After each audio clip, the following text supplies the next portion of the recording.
Hello guys, good morning. நான் தான் உங்கள் Muhammad. Welcome to AMM trading FFA. நம்ம சேனல் தொடர்ந்து சப்போர்ட் பண்ணுற அனைத்து நல்ல உணவுகளும் நன்றி. இதே ஆதரவு அப்போ கொடுப்பேன் நம்புகிறேன். ஸோ இன்றைக்கி 30 செப்டம்பர் டியூஸ்டே. ஸோ இன்றைக்கி நிஃப்டியோட expiry.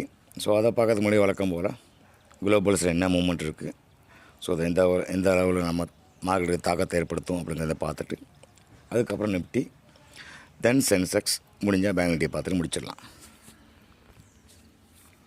First of all Nasdaq நம்ம போர்ட் லெவலில் டபுள் டாப் எடுக்கிற மாதிரி தெரியுது. ஏன்னா கண்டினியூஸாக ஒரு 20 டேஸ் வந்து அடிச்சுக்கிட்டு இருக்காங்க. ஒரு டெஸ்ட்டும் எடுத்துட்டாங்க.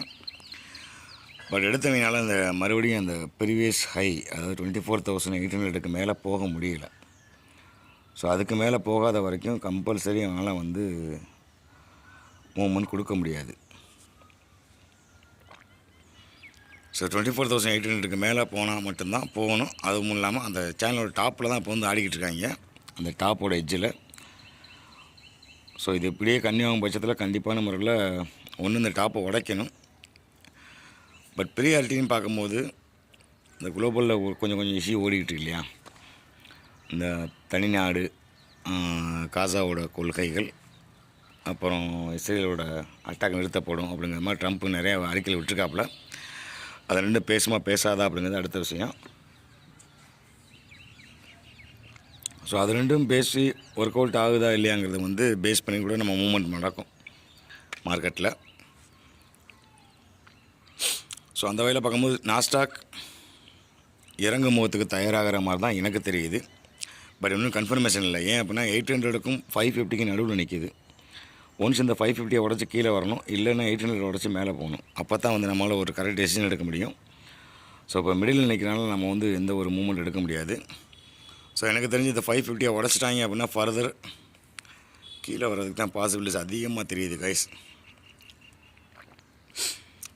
அதாவது இந்த 23,700 சில்லற ஆல்ரெடி வந்து 24,000 சப்போர்ட் எடுத்துருக்கேன் பார்த்தீங்களா.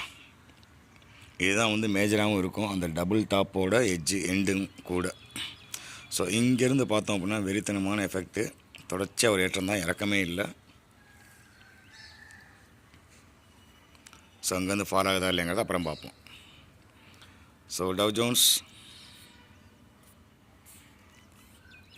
ஜோன்ஸும் அதே தான், கீழே இறங்கவே மாட்டேன் அப்படிங்கிற மாதிரி ஸ்ட்ராங்காக நிற்கிறாப்புல. அந்த 46,000 இப்போ வரைக்கும் ஸ்ட்ராங்கு தான்.